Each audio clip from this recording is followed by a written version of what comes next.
Hi friends, എല്ലാവർക്കും ഞങ്ങളെ YouTube ചാനലിലേക്ക് ഒരിക്കൽ കൂടി സ്വാഗതം.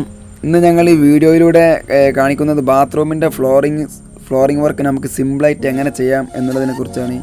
ഇത് എല്ലാവർക്കും മനസ്സിലാകുന്ന വിധത്തിലാണ് ഞങ്ങൾ ഈ വീഡിയോ ചെയ്തിട്ടുള്ളത്.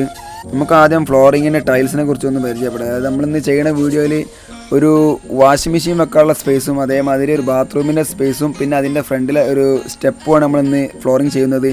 അപ്പം നമുക്ക് ഈ വാഷിംഗ് മെഷീൻ വെക്കാനുള്ള സ്പേസ് പറഞ്ഞാൽ ചെറിയൊരു ഏരിയയാണ്. അതുകൊണ്ട് തന്നെ അവിടേക്ക് നമ്മൾ ഐവറി കളറും ബാത്റൂമിൻ്റെ അടിയിലേക്ക് ഒരു ചുവപ്പും വെള്ളയും ചേർന്ന മാറ്റ് റഫ് ടൈൽസാണ് രണ്ടിലേക്കും ഒന്നിൻ്റെ മാറ്റ് ടൈൽസാണ് തിരഞ്ഞെടുത്തിട്ടുള്ളത്.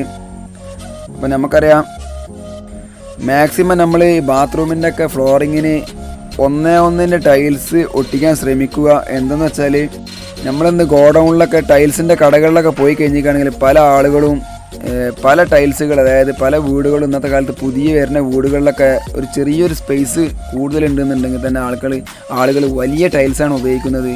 വലിയ ടൈൽസുകൾ ഉപയോഗിച്ച് ഇന്നത്തെ കാലത്ത് ഫ്ലോറിങ് ചെയ്യുന്നതായിട്ട് നമ്മൾ ഒരുപാട് കണ്ടിട്ടുണ്ട്. ഇതിൻ്റെ പ്രശ്നങ്ങൾ എന്താണെന്ന് വെച്ചിട്ടുണ്ടെങ്കിൽ നമുക്കറിയാം, ബാത്റൂമിൻ്റെ വർക്കിൽ വെള്ളം കറക്റ്റ് സ്ലോപ്പ് ആവാതെ വരികയാണെങ്കിൽ പിന്നെ ബാത്റൂമിൻ്റെ വർക്കിൽ ഒരു കാര്യമില്ല. കാരണം നമുക്കറിയാം പല വീടുകളിലും വേസ്റ്റ് ട്രാപ്പിലേക്ക് കറക്റ്റ് വെള്ളം, വലിയ ടൈൽസുകൾ വിരിച്ചിട്ട് പല ആളുകൾക്കും വേസ്റ്റ് ട്രാപ്പിലേക്ക് കറക്റ്റ് വെള്ളം കൊണ്ടുപോകാൻ കഴിയില്ല. ചില വീട്ടിലൊക്കെ വേസ്റ്റ് ട്രാപ്പ് എന്ന് പറഞ്ഞാൽ പെരൻ്റെ മൂലയിൽ നിന്ന് ഒരടി വീതിയും നീളത്തിലും ഒരു കുറച്ച് വലിച്ചു വെച്ച സൈഡിലൊക്കെ ആയിട്ടുണ്ടാവും. മൂലകളിലാണെങ്കിൽ നമുക്ക് എങ്ങനെ ടൈൽസ് വിരിച്ചാലും കറക്റ്റ് സ്ലോപ്പ് കൊണ്ടുപോകാൻ കഴിയും. പക്ഷെ എന്താ പറയുക, കുറച്ച് ഇപ്പുറത്തെ കാണുന്നുണ്ടെങ്കിൽ നമുക്കതിലേക്ക് വലിയ ടൈൽസ് ഒടിച്ച് കൊണ്ടുപോകാൻ പണിയാണ്. അതാണ് നമ്മൾ എപ്പോഴും ചെറിയ ടൈൽസുകൾ ഒന്നിന് ടൈൽസ് തിരഞ്ഞെടുക്കാൻ ശ്രമിക്കുക. പിന്നെ അത് മാത്രമല്ല, ഈ വലിയ ടൈൽസുകൾ എന്ന് പറഞ്ഞാൽ ചില ആളുകൾ ഗ്ലേസ്ഡ് ഫിനിഷായിട്ടുള്ള ടൈൽസുകളൊക്കെ ബാത്റൂമിൻ്റെ ഫ്ലോറിങ്ങിന് ഉപയോഗിക്കുന്നുണ്ട്. അത് നമ്മൾ ഉപയോഗിക്കാതൊക്കെയാണ് നല്ലത്. കാരണം നമുക്കറിയാം ബാത്റൂമിൽ എന്നൊക്കെ പറഞ്ഞിട്ടാണെങ്കിൽ എപ്പോഴും വെള്ളം വീണ് കൊടുക്കുന്ന സ്ഥലമാണ്. അതായത് നമ്മൾ സോപ്പിൻ്റെ കേൾക്കണ വെള്ളം, സോപ്പ് വെള്ളമൊക്കെ വീഴുമ്പോൾ നമുക്കറിയാം പല അപകടങ്ങൾക്കും സാധ്യത ഉണ്ടാക്കും ഈ ഗ്ലേസർ ടൈൽസുകളൊക്കെ ഉപയോഗിച്ചിരിക്കുകയാണെങ്കിൽ. അപ്പം എപ്പോഴും റഫ് ടൈൽസുകൾ ഉപയോഗിക്കുക ഒന്നിൻ്റെയൊക്കെ. പിന്നെ അത് കഴിയുന്നത് മാക്സിമം ബാത്റൂമിൻ്റെ ഫ്ലോറിങ് ഒട്ടിക്കുമ്പോൾ നോക്കാനുള്ള കാര്യം വെച്ചാൽ സ്ലോപ്പ് ആക്കാൻ ശ്രമിക്കുക. ടൈൽസിന് വലിപ്പം കൂടുന്തോറും സ്ലോപ്പ്, ചില ആളുകൾക്ക് സ്ലോപ്പ് കിട്ടാറില്ല. അതിനുകൊണ്ട് തന്നെ നമ്മൾ ഈ വീഡിയോ അത്രയും കറക്റ്റായിട്ട് നിങ്ങൾക്ക് പറഞ്ഞു തരുന്നത്.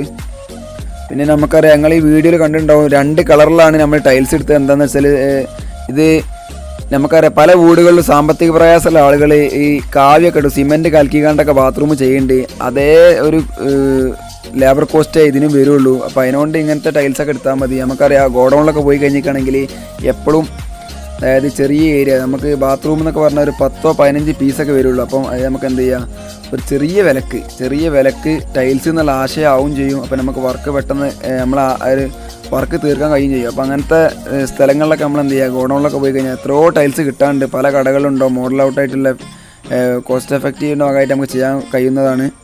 പിന്നെ നമ്മൾ ശ്രദ്ധിക്കേണ്ട ഒരു കാര്യം എന്ന് വെച്ചിട്ടാണെങ്കിൽ പല വീടുകളിലും കാണാം അടിയിൽ പുറത്തുള്ള ബാത്റൂമുകൾ, അതേമാതിരി അടിയിലെ ഫ്ലോറിങ് ബാത്റൂമൊക്കെ ചില ആളുകൾ അപ്പോക്സി, അതായത് സ്പേസറൊക്കെ വെച്ചിട്ട് അപ്പോക്സിയൊക്കെ ചെയ്യുന്നതാണ് നിലത്തുള്ള, അതായത് ഫസ്റ്റ് ഫ്ലോറിലൊക്കെ ബാത്റൂം. അതിൻ്റെ ഒന്നും ആവശ്യമില്ല. കാരണം ഫസ്റ്റ് ഫ്ലോറിലെ ബാത്റൂമൊക്കെ എന്ന് പറഞ്ഞാൽ നമുക്കറിയാം സ്പേസറും അപ്പോക്സിൻ്റെ ഒന്നും ആവശ്യമില്ല. ജോയിൻറ്റ് ഫ്രീ ടൈൽസുകളാണെങ്കിൽ പോലും വെള്ളം ചെറിയൊരു ലീക്കേജൊക്കെ ഉണ്ടെന്നുണ്ടെങ്കിൽ നമുക്കറിയാം ഫസ്റ്റ് ഫ്ലോറിലൊക്കെ തറ മണ്ണിട്ട് നിറച്ച് കോൺക്രീറ്റ് ചെയ്തിട്ട് അതിൻ്റെ മുകളിലാണ് നമ്മൾ ഈ ഫ്ലോറിങ് ചെയ്യുന്നത്. അതിനുകൊണ്ട് തന്നെ ചെറിയ ലീക്ക് ഉണ്ടെങ്കിൽ അത് പെരക്ക് ബാധിക്കില്ല. പിന്നെ അത് മാത്രമല്ല, സെക്കൻഡ് ഫ്ലോറിൽ നമ്മൾ ശ്രദ്ധിക്കേണ്ട കുറച്ച് കാര്യങ്ങളുണ്ട്. അതിനെക്കുറിച്ചുള്ള നല്ല വീഡിയോ ഞങ്ങൾ അടുത്ത് തന്നെ ഇതിൻ്റെ വേഗത്തിൽ തന്നെ ചെയ്യുന്നതായിരിക്കും. പിന്നെ ശ്രദ്ധിക്കേണ്ട കാര്യം എന്ന് വെച്ചിട്ടാണെങ്കിൽ നമ്മൾ മണ്ണിന് ടൈൽസൊക്കെ ഒട്ടിക്കുമ്പോൾ മാക്സിമം ഒരു 10 മിനിറ്റ് വെള്ളത്തിലിടുക. അതേമാതിരി സെറാമിക്കിൻ്റെ ടൈൽസ് ആണെങ്കിൽ അതേമാതിരി ഒരു 5 മിനിറ്റ് വെള്ളത്തിലിട്ടിട്ട് ഒട്ടിക്കുന്നതായിരിക്കും നല്ലത്.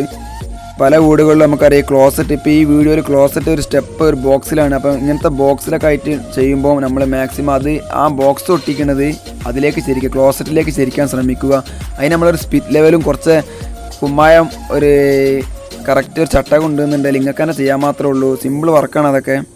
നമ്മൾ ഈ വീഡിയോയിൽ ഒരു ഫ്ലോറിങ്ങിൽ ഒരു വെറൈറ്റി ഒരു അലക്കുകല്ല് കാണാൻ കഴിയും. നമുക്കറിയാം ചില വീടുകളിലൊക്കെ ചെറിയൊരു ഒരടി വീതി, മൂലയിൽ ഒരടി നീളം ഒരടി വീതിയും കൊടുത്തിട്ട് ഒരടി ഹൈറ്റൊക്കെ കൊടുക്കലുള്ളൂ. പക്ഷേ ഈ സൈറ്റിൽ നമ്മൾ 1.5 അടി ഹൈറ്റ് കൊടുത്തിട്ടുണ്ട്. ക്ലൈൻറ്റിൻ്റെ ആവശ്യമാണ്, നിന്ന് തിരുമ്പാനുള്ള ആവശ്യത്തിന് വേണ്ടിയിട്ടാണ് അങ്ങനെ കൊടുത്തിട്ടുള്ളത്.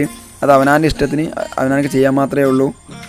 പിന്നെ ഞങ്ങൾ ഈ വീഡിയോ കണ്ടിട്ടുണ്ടാവും ഇതിൻ്റെ പുറത്തുള്ള സ്റ്റെപ്പ് എന്ന് പറഞ്ഞാൽ പല വീടുകളിലും പുറത്തുള്ള സ്റ്റെപ്പ് സ്ലോപ്പില്ലാത്ത അവസ്ഥയിൽ അതിൽ വെള്ളം കെട്ടിക്കാറുണ്ട്. അപ്പോൾ ഈ മാറ്റൈൽസ് ആകുമ്പോൾ നമുക്കറിയാം വെള്ളം പെട്ടെന്ന് പോകാൻ സാധ്യത കുറവാണ്.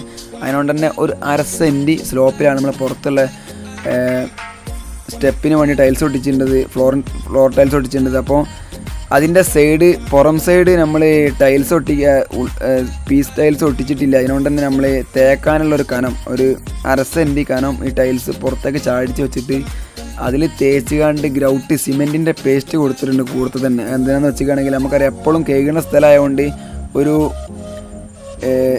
ഒന്നും ചണ്ടിന്നൊന്ന് കൈമൽ സിമെൻറ്റ് മാത്രമാണെങ്കിൽ നമുക്കറിയാം പൂപ്പലും ചണ്ടി കൈമ ചാലിയ കൈമ കെട്ടിക്കാൻ സാധ്യതയുണ്ട്. അതിനോണ്ടാണ് നമ്മളിങ്ങനെ ഗ്രൗട്ട് കൊടുത്തിട്ടുള്ളത്. അങ്ങനെ ആകുമ്പോൾ നമുക്ക് പെട്ടെന്ന് നന്നാക്കാൻ ഉപകാരപ്പെടും.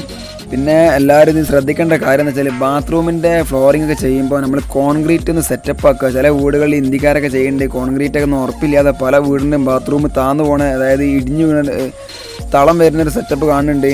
അപ്പോൾ മാക്സിമം ചെയ്യിപ്പിക്കുമ്പോൾ കോൺക്രീറ്റ് നല്ല ഉഷാറിൽ ചെയ്യിപ്പിക്കാണ്ട് അതിൻ്റെ മുകളിൽ ടൈൽസ് ഒട്ടിക്കാൻ ശ്രമിക്കുക.